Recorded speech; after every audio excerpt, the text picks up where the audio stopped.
नमस्कार दोस्तों, आप देख रहे हैं द लॉर्ड वाइस। खबरों का सिलसिला शुरू करने से पहले द लॉर्ड वाइस की तरफ से आप सभी को महाशिवरात्रि की हार्दिक शुभकामनाएं। खबरों पर नजर डालते हैं। सुप्रीम कोर्ट बार एसोसिएशन बनाम बीडी कौशिक मामले में जहां सुप्रीम कोर्ट एससीबीए में चुनावी सुधारों के मुद्दे पर विचार कर रहा है, ये सामने आया है कि सुप्रीम कोर्ट के पूर्व जज जस्टिस एल नागेश्वर राव ने सिफारिश करने के लिए प्रस्तावित समिति का नेतृत्व करने पर सहमति व्यक्त की।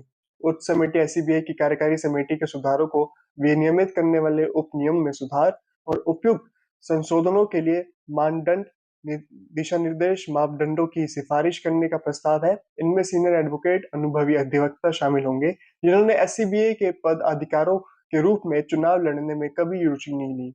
न्यायालय ने कहा प्रस्तावित सुधारों में अन्य बातों के साथ साथ चुनाव लड़ने की पात्रता शर्तें भी शामिल हैं। अगली खबर का रुख कर लेते हैं। पंजाब और हरियाणा हाईकोर्ट ने महाशिवरात्रि के अवसर पर भगदड़ की किसी भी घटना से बचने के लिए प्राचीन शिव मंदिर के सील किए गए मुख्य द्वार को खोलने का निर्देश दिया है और चंडीगढ़ पुलिस की निगरानी का निर्देश दिया है।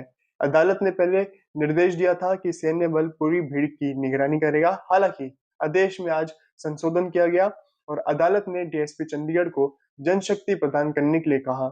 जस्टिस सुरेश्वर ठाकुर और जस्टिस विकास सूरी ने कहा ये केवल आगामी महाशिवरात्रि महोत्सव के मद्देनजर है जो 26/2/2025 बुधवार को आयोजित होने वाला है और इस तथ्य के कारण भी कि मंदिर की परिसर में 2/3/2025 रविवार को एक लंगर सेवा भी आयोजित होने वाली है जिसे किसी भी भगदड़ को रोकने के लिए जो मंदिर स्तर पर हो सकता है।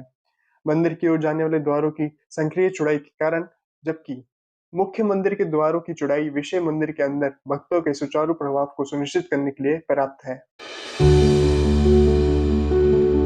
अगली खबर को रुक कर लेते हैं। सुप्रीम कोर्ट ने बिहार के मुख्यमंत्री नीतीश कुमार के खिलाफ अपमानजनक शब्द कहने के लिए आरजेडी एमएलसी सुनील कुमार सिंह को निष्कासित करने का बिहार विधान परिषद का फैसला खारिज किया। हालांकि कोर्ट ने पाया कि सिंह का आचरण घृणित और अनुचित था, लेकिन उसे निकासन की सजा को अत्यधिक और अनुपातहीन माना। निष्कासन ने न केवल सिंह के अधिकारों का उल्लंघन किया, बल्कि उनके द्वारा प्रतिनिधित्व किए जाने वाले मतदाताओं के अधिकारों का भी उल्लंघन किया।